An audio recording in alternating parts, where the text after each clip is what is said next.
On est au verset combien? Bienvenue au verset 26. Shrimad Bhagavatam 1, 10e chapitre, verset 26.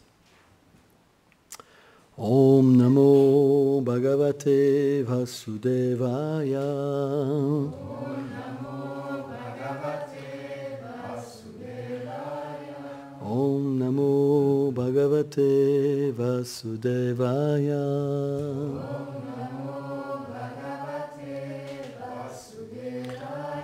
Om Namo Bhagavate Vasudevaya.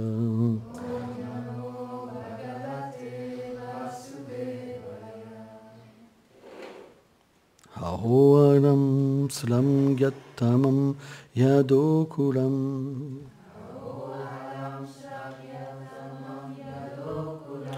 Ahoharam punyuktamam madambanam.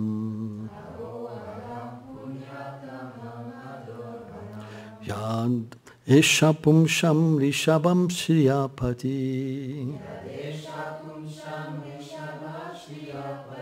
Swajammanam Samkramanena Shamchati.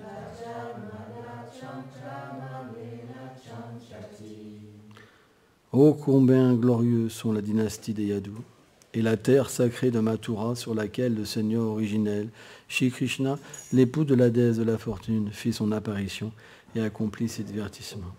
Commentaire. Selon Srila Vishwanath Chakravarti Thakur, les dames d'Hastinapur glorifient maintenant les lieux d'apparition du Seigneur et les personnes qui y prennent naissance. Bien que l'excellence de chacun y ait été glorifiée, une déclaration séparée a été faite à propos de la pureté du lieu de Mathura, dans la seconde ligne, puisque ce saint endroit est bien connu pour ses pouvoirs purifiants. La nature extrême de cette pureté est exprimée par les mots halam, qui désignent une incertitude. Par ailleurs, le mot hao exprime le plus grand étonnement. Par sa naissance, en marchant sur cette terre, et par l'accomplissement d'activités étonnante et variée, Krishna respecta le lieu de Mathura. Par l'utilisation du temps présent, sans dire alam, les dames d'Hastinapur indiquent que la naissance et les activités de Krishna sont éternelles. Leurs intentions peuvent être comprises en comparant leur première déclaration décrivant le divertissement de la création dans le temps passé. Lui seul existait, et la vision des sages dans le temps présent. Le voici maintenant devant nous. On pourrait poser cette question. Comment la naissance et les activités peuvent être éternelles? Ce sont des actions, et toute action a un commencement et une fin. Sans commencement et sans fin, il y a une déficience dans la nature même de l'action. Ces arguments ne sont pas acceptables.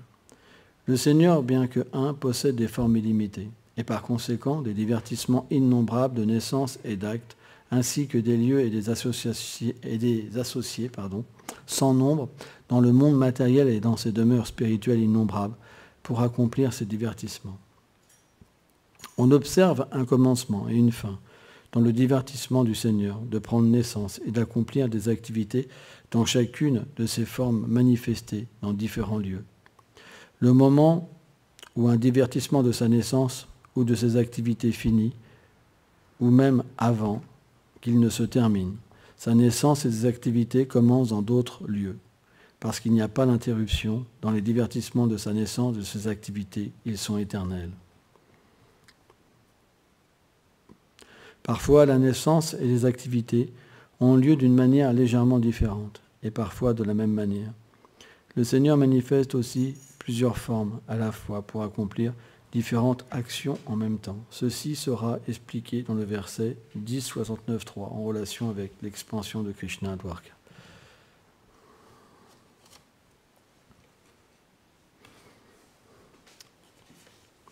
Om Agyanati Milandasya Inganam Jalam Shalakaya Shakshur Militam Jenata Ismai Shikulavanama Nam Vishtupadaya Krishna Pestaya Bhutali Shrimate Bhakti Vedanta Swami Tamine Namaste Sarasvati Devi Gauravani Prachadine Nilve Shesha Sunyavadi Prachadjadishatarine.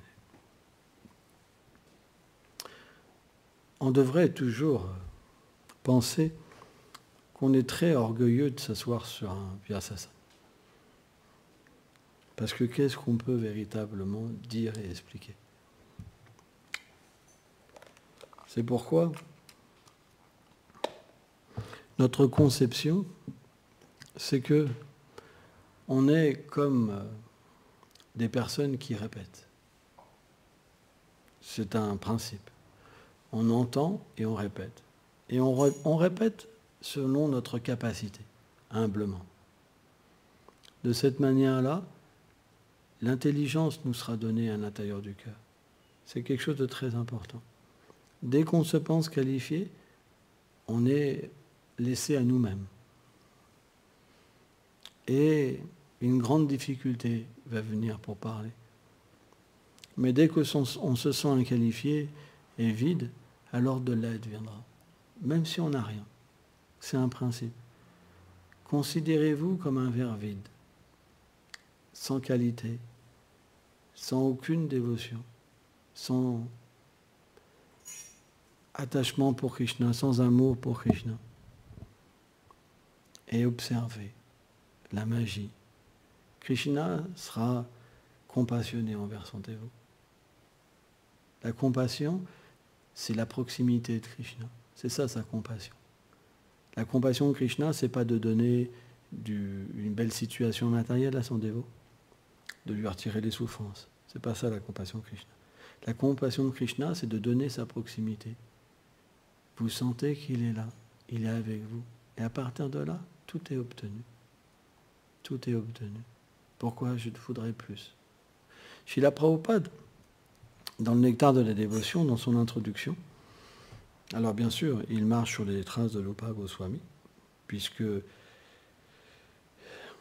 c'est le Nectar de la dévotion est une simplification du Bhakti Rasamrita Sindhu pour les occidentaux, pour les gens qui débutent dans la dévotion.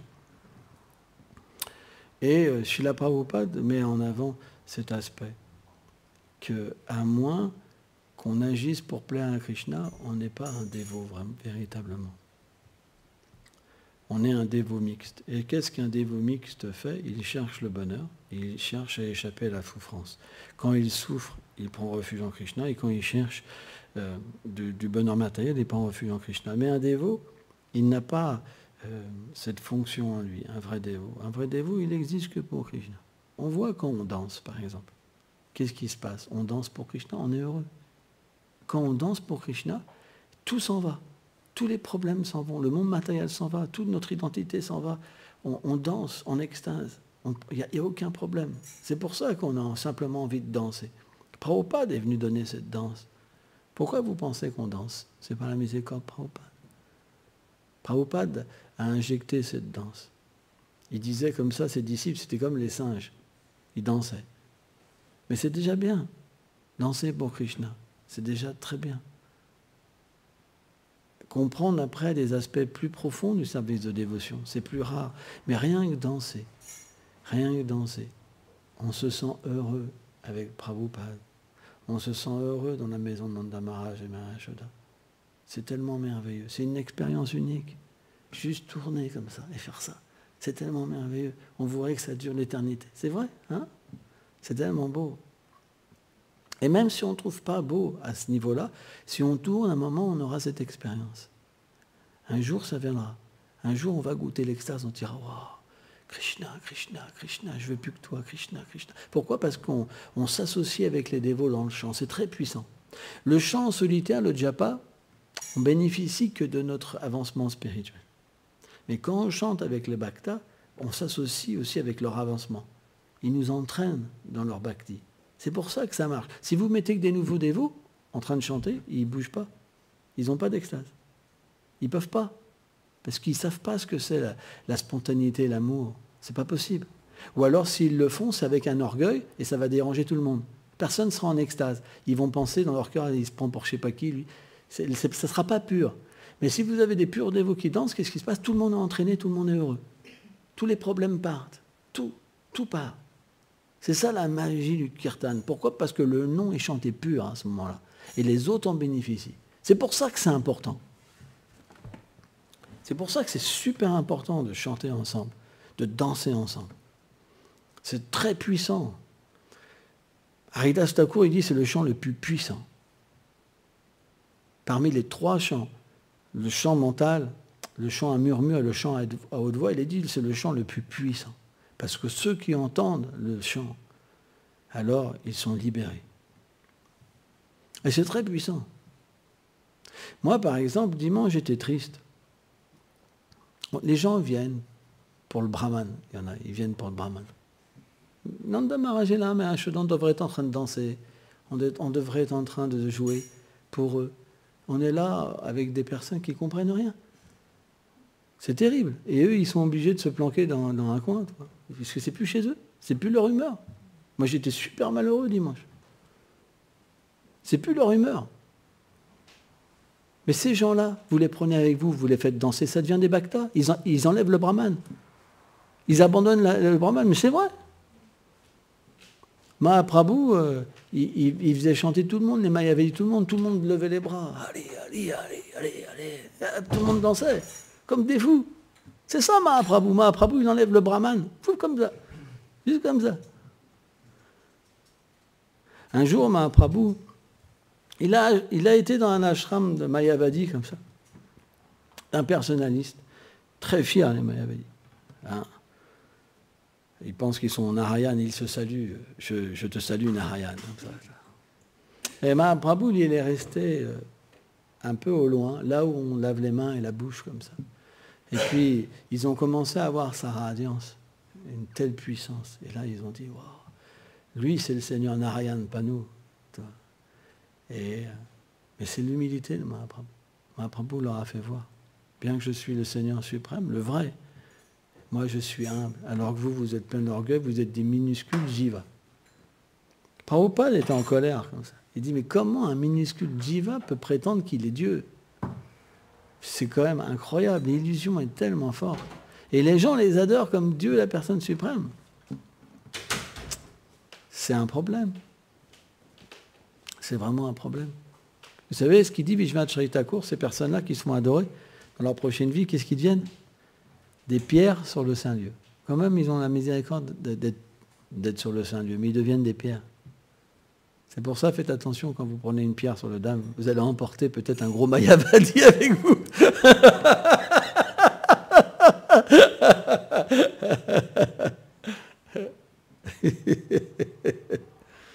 Vishwanath explique ça. C'est la punition qu'ils reçoivent. En fait, Srila Prabhupada explique, ils adorent Krishna. Krishna, il dit, t'as pas ça. Il dit, en fait, Krishna, il explique, il est le maître de sacrifice. Toute adoration va à lui directement, indirectement. Donc tous l'adorent. Mais il dit quand même, ceux qui adorent les demi-dieux ne sont pas très intelligents. Mais tous l'adorent. Mais le problème, c'est qu'une fois qu'ils ont atteint quelque chose, parce que Krishna leur donne leur bénéfice, après ils rejettent Krishna. Et là, Prabhupada il dit, à ce moment-là, ils retombent. Vishwanath Chaitanya Thakur il dit, ils tombent complètement. Ils perdent tout. Ils chutent spirituellement. Parce qu'une fois que Krishna, on n'a plus le refuge de Krishna, on n'a plus rien. Là, les dames d'Hastinapur, selon Srila Vishwanath Chaitanya Thakur, l'autorité suprême, Vishwanath Chaitanya Thakur, parce que tout le monde accepte Vishwanath Chaitanya Thakur. Prabhupada, quand il faisait ses commentaires, il avait les commentaires de Vishwanath Chaitanya Thakur. Il les avait. Il lisait différents commentaires et après il faisait une synthèse. C'est comme ça que Prabhupada a fait. Pourquoi il a fait ça? Il aurait pu faire des propres commentaires sans regarder de commentaires d'Acharya précédent, mais c'est pour nous montrer l'exemple. Et Vishwanath Chaitanya Thakur, Chaitanya Mahaprabhu, il détestait quand on faisait des commentaires qui n'étaient pas basés sur le commentaire des acharyas précédents. Rappelez-vous ce grand dévot, comment il s'appelait déjà? Vallabhacharya. Et Vallabhacharya, c'est un grand Vaishnava. Mais il avait quelque part oublié le commentaire de Sridhar Swami. Mahaprabhu, il ne voulait pas écouter son commentaire. il ne voulait pas écouter. Il considérait, quelque part, Vallabhacharya comme un corbeau au milieu des cygnes. C'est expliqué. Il ne voulait pas, il était très malheureux. Et il voulait absolument que Gadadhar écoute son commentaire. Et mais Gadadhar était tellement connecté à Mahaprabhu. Et pourtant, il a quand même écouté. Il a donné refuge à Vallabhacharya. Il lui a même autorisé à faire une sampradaya. C'est très beau les divertissements du Seigneur suprême. C'est très beau. Mais Chaitanya Mahaprabhu, il a dit que celui qui, c'est comme une femme inchaste qui oublie le refuge de son Prabhu, quoi. Hein? C'est pourquoi notre but, il n'est pas d'imaginer. Nos livres doivent s'accorder avec les commentaires précédents. Et pourquoi on écrit? Premièrement, parce qu'on nous le demande. Sans ça, on ne doit pas le faire. Sans ça, c'est de l'orgueil. Et deuxièmement, c'est juste pour adapter, pour que les gens puissent avoir la miséricorde. L'ordre descend de là-haut et on l'exécute comme un service. On ne prend rien et on se considère juste comme un ignorant. De toute façon, on ne connaît rien. On est juste des ignorants. On répète. Et la puissance viendra. La puissance, ça sera la même. Parce que c'est le pouvoir de la succession disciplique. Dès qu'on suit l'ordre du Seigneur suprême et dans son pur dévot, alors le pouvoir est là. Que vous le voulez ou pas, le pouvoir vient. Et quand les gens lisent, ils ont une directe connexion avec la miséricorde de Srimati Radharani. C'est très puissant. C'est pour ça qu'il faut étudier. C'est très important. Et qu'est-ce que les dames d'Hastinapur glorifient? Les lieux de divertissement du Seigneur suprême. Et parmi tous, Vrindavan est la plus grande terre.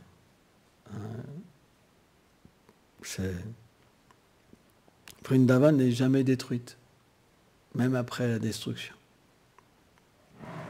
Et tous les lieux saints adorent Vrindavan. Tous les lieux saints adorent Vrindavan. Parce que cette terre, elle est comme l'origine de toutes les terres saintes. Toutes les douceurs, toutes les opulences existent à Vrindavan. Et surtout, c'est l'endroit que chérit personnellement Srimati Radharani. C'est l'endroit que chérit Srimati Radharani.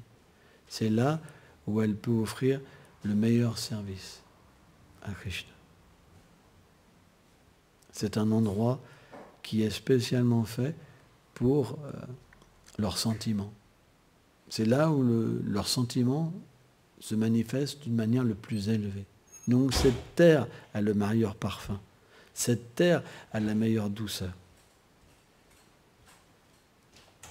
Parce qu'elle permet à Radha et Krishna d'accentuer leurs sentiments l'un pour l'autre. C'est pour ça qu'il n'y a pas de comparaison à Vrindavan. Mais Vrindavan est très difficile à voir. Extrêmement difficile à voir. Il faut avoir un corps spirituel pour être à Vrindavan. Et ce corps spirituel, il existe simplement comme un moyen que ce monde transcendantal apporte plus de bonheur à Radha et Krishna. Le jour où on aura un sentiment à 100% d'exister pour eux, ce jour-là, on aura un corps spirituel. Parce que ce désir, quand il est à 100%, ce corps transcendantal se manifeste. Pas avant. C'est pourquoi on s'entraîne déjà dans le temple. Imagine si on vient qu'on n'a pas envie de danser. Comment on peut dire qu'on existe pour eux? Puisque on le sait, Srila Prabhupada nous a appris que un des principes du service de dévotion, Rupa Goswami explique, c'est de danser devant la déité. C'est un principe. C'est un principe très puissant. Dans le 11e chant du Srimad Bhagavatam, Krishna enseigne à Uddhava le principe du pur service de dévotion. Et il explique que danser et chanter devant la déité, c'est un principe qui amène à libérer l'être vivant de sa condition matérielle. C'est très puissant. On ne peut pas tout accomplir parfaitement, mais on peut sauter au moins et danser. Vous comprenez? Regardez, depuis qu'on danse et on chante, les dévots sont heureux. Les gens ont envie de venir. Les gens nous perçoivent différemment. C'est vrai ou pas? C'est pourquoi prenez cette opportunité. Même si vous êtes fatigué, juste bougez, vous allez voir, la fatigue va partir. Et vous allez être heureux. Même un instant, c'est pas grave. Prenez l'opportunité. Dansez. Faites danser les autres. Répandez ces gloires de Vrindavan. À Vrindavan, on est toujours en train de danser. On est toujours en train de décrire des poésies. Il y a toujours la flûte de Krishna qui entre dans les oreilles. Il y a toujours du nectar partout. On ne peut pas faire autrement que danser, parce que le cœur danse. C'est tellement merveilleux. Krishna est tellement beau, Radharani est tellement belle. Tous les êtres sont tellement merveilleux. Même les grenouilles, elles dansent, tout le monde danse. Les abeilles dansent, tout le monde danse. Pourquoi Mahaprabhu danse? C'est pour exprimer cette beauté de Vrindavan. C'est juste pour exprimer cette beauté de Vrindavan. Vrindavan, c'est un théâtre. C'est un théâtre de sentiments. On pourrait penser qu'une abeille, elle vole n'importe comment. Mais en fait, même les abeilles, elles décrivent les sentiments de Radha et Krishna. Elles stimulent les sentiments de Radha et Krishna. C'est vrai. Avec Kunta, elles peuvent chanter les Védas, par exemple. Mais à Vrindavan, elles chantent le cœur de Radha et Krishna. C'est vrai. Par exemple, l'autre nuit pour Ekadashi, parce qu'on a chanté toute la nuit, il y avait des cigales qui chantaient. Mais à Vrindavan, le chant des cigales est tellement joli. C'est quelque chose qui est merveilleux. La nuit, quand Radha et Krishna chantent, dorment, et les cigales chantent, allez vous reposer au doux chant des cigales. C'est un son tellement paisible. Donc si on peut ressentir ça, ça veut dire que dans le monde transcendantal, ça existe, mais d'une manière sublime. C'est des orchestres de sentiments. Et dans tous les instants de la journée, il y a différentes attractions. Il y a des attractions dans le ciel, des oiseaux de multicolores qui dansent. Même le ciel peut changer de couleur, de sentiment, tout. Tout est tellement merveilleux. C'est pourquoi cette terre, personne ne peut l'égaler. Même quand Vaikunta, le Seigneur Narayan, manifeste quelque peu cette terre de Vrindavan et qui prend la forme de Radha et Krishna, Lakshmi Narayan, c'est comme un reflet. C'est comme un reflet. C'est expliqué dans le Brihad Bhagavatamrita que parfois ça se passe que Lakshmi Narayan prend les formes de Radha et Krishna. Mais ça ne peut pas être pleinement exprimé. Parce que la terre du Seigneur et ses associés se manifestent selon son propre sentiment. Donc plus son sentiment est doux, plus les expansions de son cœur, qui sont ses serviteurs et ses servantes, Radharani manifeste les servantes, et plus leur douceur est grande, leur beauté est grande, et leur sentiment est profond. C'est pour ça que personne ne peut dire que Vrindavan n'est pas la plus grande terre. La preuve, c'est qu'il y a même des divertissements où les lieux saints personnifiés adorent Vrindavan.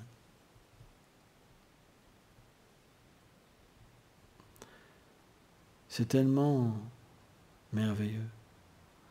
C'est pourquoi on devrait avoir ce sentiment et vraiment vouloir atteindre ce lieu. Et avec des pieds comme des lotus, fouler cette terre qui est tellement merveilleuse. Cette terre, elle a un tel pouvoir, elle a un tel amour. Donc, on devrait vraiment prier sincèrement. Et ce qui est vraiment intéressant, c'est que le Srimad Bhagavatam nous prépare à cette rencontre. Quand un verset comme ça nous parle, avec les sentiments des dames d'Hastinapur, ça nous parle à nous-mêmes. On est comme préparés pour rencontrer cette terre. Eux-mêmes glorifient cette terre. Eux-mêmes glorifient la position des gopis. C'est vrai.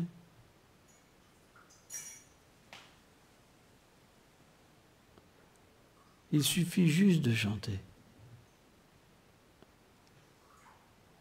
Bhaktivinoda Thakur, il explique, si on chante un nom,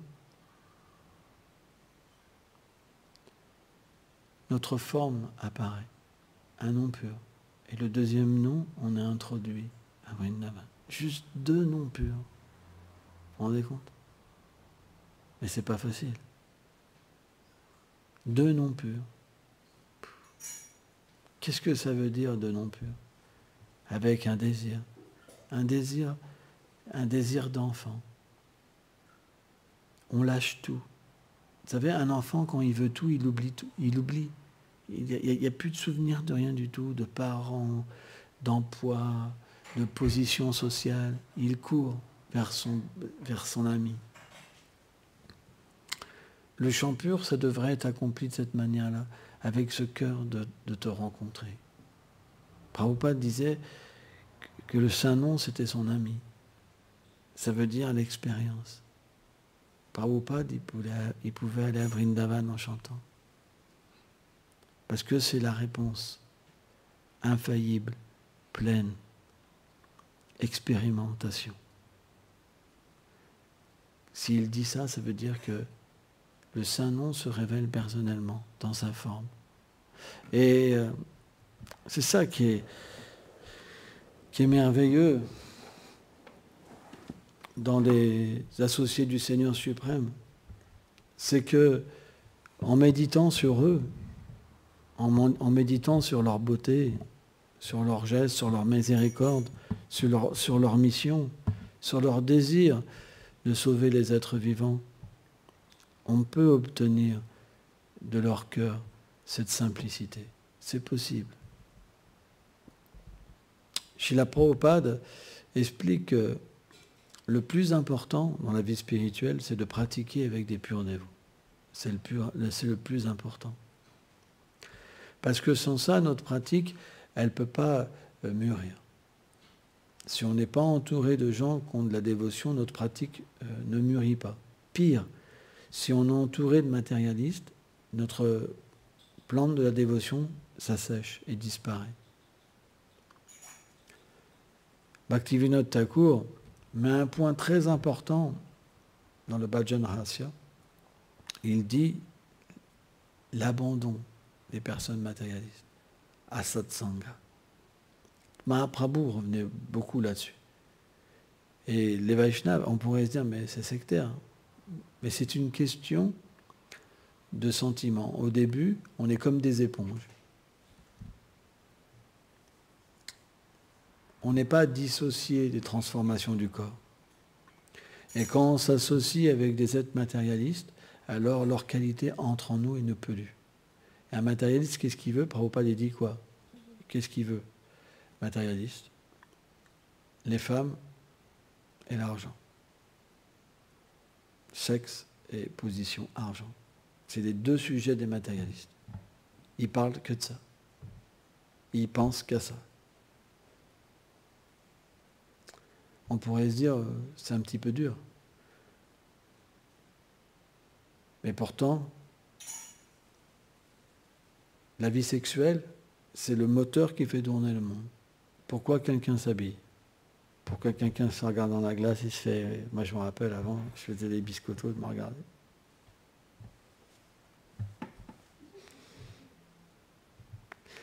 Et puis, on se trouve tous très beaux. On est très moche, hein, parce que la beauté du monde matériel, c'est... Mais il faut voir, on est des monstres. Hein, parce que si on voyait notre forme transcendantale, et que dire celle de Krishna, là, on pourrait se dire...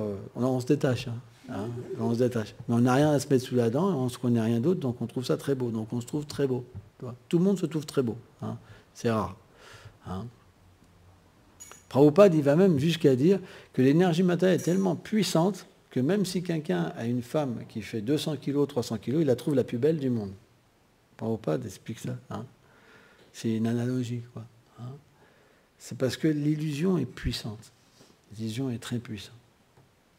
Donc, dans ce monde, on veut toujours attirer les gens. Même quand quelqu'un est marié, il veut toujours attirer des personnes. Même quand quelqu'un est fixé sur un, il peut être fixé sur un autre et un autre et un autre. C'est la concupiscence. Parce que rien ne peut nous satisfaire. Aucune personne ne peut véritablement nous satisfaire. C'est pour ça qu'il y a autant de divorces. Parce que, en tant que l'âme, on est fait pour une chose. Aimer quelque chose qui n'a pas de limite. On ne peut pas être autrement. C'est la nature de l'âme d'aimer Krishna.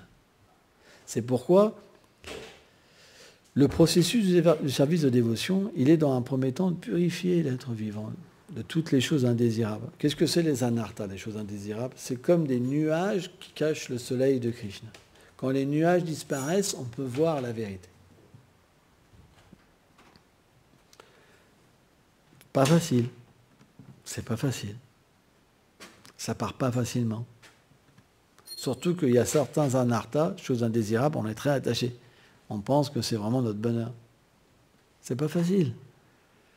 Mais est-ce que c'est quelque chose qui n'est pas facile à se débarrasser? Est-ce qu'on ne va pas s'en débarrasser quand même parce que ça nous fait souffrir? Parce que inconsciemment ou consciemment, on sent que c'est quelque chose qui nous fait du mal. Parce qu'on n'est pas heureux dans cette situation. Donc c'est pour ça qu'il faut pratiquer. Et la pratique Vaishnave, c'est pas qu'elle rejette la société. Elle rejette le fait de prendre plaisir et de rejeter la réalité qui est Krishna. Mais dès qu'on comprend qu'on peut tout utiliser avec lui, c'est parti. On progresse. Mais dès que vous dissociez, que vous mettez Krishna derrière vous et que vous dites « bon, je vais faire ma vie », les problèmes viennent. Parce qu'on fait du karma. On prend les réactions de nos actes parce qu'on n'est pas fait pour ça. Et automatiquement, on doit en souffrir. C'est pourquoi Vedi Bhakti, ça veut dire quoi? Apprendre à utiliser toutes les choses pour le plaisir de Krishna.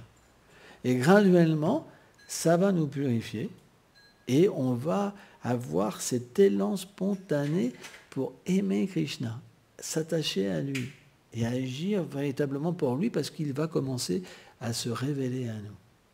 Donc c'est graduel. Mais en aucun cas, c'est une pratique aride où simplement on rejette tout. C'est pas qu'on rejette, on engage tout. Et c'est ça l'erreur. C'est pas qu'on rejette les êtres vivants. Mais on n'accepte pas des relations illusoires qui sont dissociées du Seigneur suprême. C'est pour ça qu'avec des personnes qui ne sont pas des purs dévots, où on ne peut pas échanger son cœur, on est dans une relation de service avec Krishna. Sans ça, on tombe. On perd le goût.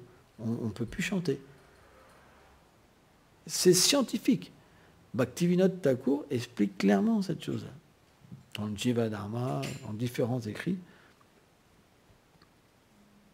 Si vous pensez plus fort, vous aurez votre expérience. Mais si vous avez cet état de service envers tous les êtres vivants et que simplement vous donnez votre cœur à des purs dévots, Madhyam et Uttama, Bhaktivinoda explique, pas Kanishta, parce que Kanishta, c'est un matérialiste revêtu d'un habit Vaishnav, ça veut dire qu'il est envieux. Si vous révélez votre cœur à un Kanishta, il fera du mal à votre cœur. Donc il faut un état de service avec le Kanishta aussi. Mais le Madhyam et l'Uttama, si vous donnez son cœur, il fera votre cœur un cœur de dévot. Narayana Maharaj explique ça. Il sculptera votre cœur. Pour qu'il soit parfait, il l'offrira à Radha et Krishna. C'est ça le principe de la bhakti. C'est pour ça qu'on a besoin du gourou. En fait, le gourou, c'est expliqué, qu'il retire graduellement les anarthas dans le cœur du disciple. Mais si le disciple il se prend au même niveau que le gourou, il n'y a rien qui se passe. Il n'y a rien qui se passe. C'est comme si vous disiez à Krishna, moi je suis Krishna. Je suis Dieu aussi. Vous comprenez? À ce moment-là, Avyakta Vityapadam, Krishna se cache. Et là, vous pouvez vraiment dire, je suis Dieu. Parce que vous ne voyez pas. Mais si le Seigneur se manifeste, vous ne pourrez pas dire, je suis Dieu. Ce n'est pas possible. Vous comprenez? C'est pas possible. Même Dhruva Maharaj. Prenons l'histoire de Dhruva Maharaj. Dhruva Maharaj, parce qu'il avait été rejeté par son père, il voulait un royaume plus grand même que son arrière-grand-père Brahma. Il avait un désir à 5 ans tellement rigide. Et le Seigneur a envoyé Narada Muni. Et quand Narada Muni, il a vu le petit garçon, il a essayé de lui inculquer le service de dévotion. Impossible. Il avait un désir tellement fixe. Alors, Narada Muni, il a même dit, tu devrais jouer avec des petits-enfants dans la forêt à 5 ans. Et il est tellement strong. Donc Narada Muni, il l'a quand même enseigné. Il lui a donné le mantra Om Namo Bhagavate Vasudevaya. Il le chantait, il le chantait, il le chantait. Mais quand le Seigneur est venu, qu'est-ce qui s'est passé avec Dhruva Maharaj? Dhruva, il a été fasciné. Il a oublié pourquoi il avait adoré le Seigneur et son désir matériel. Donc ça prouve bien que même si vous adorez le Seigneur au début avec des désirs, un jour les désirs disparaîtront, parce que plus le Seigneur Krishna va se rapprocher, plus vos désirs disparaîtront. Soyez pas découragés. Adorez le Seigneur à votre niveau. Et graduellement, il va se manifester dans votre vie. Mais chantez. N'arrêtez jamais de chanter. Haridas Thakur dit, le chant, c'est la vie et l'âme du dévot. C'est de la manière que le Seigneur se révèle dans cet âge. Il n'y a pas de méthode plus efficace que le chant des saints noms. Dans le chant des saints noms, tous les angas de la bhakti sont dedans. C'est pourquoi un dévot, jamais il arrête de chanter. Sans ça, ce n'est pas un dévot. Notre foi, il est dans le chant des saints noms. Essayez d'avoir la foi. Essayez d'écouter attentivement le saint nom, au lieu de juste vous contenter d'une médiocrité de chant en disant, bon, aujourd'hui j'ai chanté mes tours. Non, et chaque jour, sans jamais se poser de questions pourquoi on chante mal. Il faut de l'introspection dans la vie dévotionnelle. C'est pour ça qu'il faut étudier sur le chant des saints. Des livres comme Harinam Chintamani, Bhajana Rasya, par exemple, ou Shastakam. C'est très important. Et graduellement, alors, on peut progresser. Mais il faut se nourrir, c'est important. Merci beaucoup.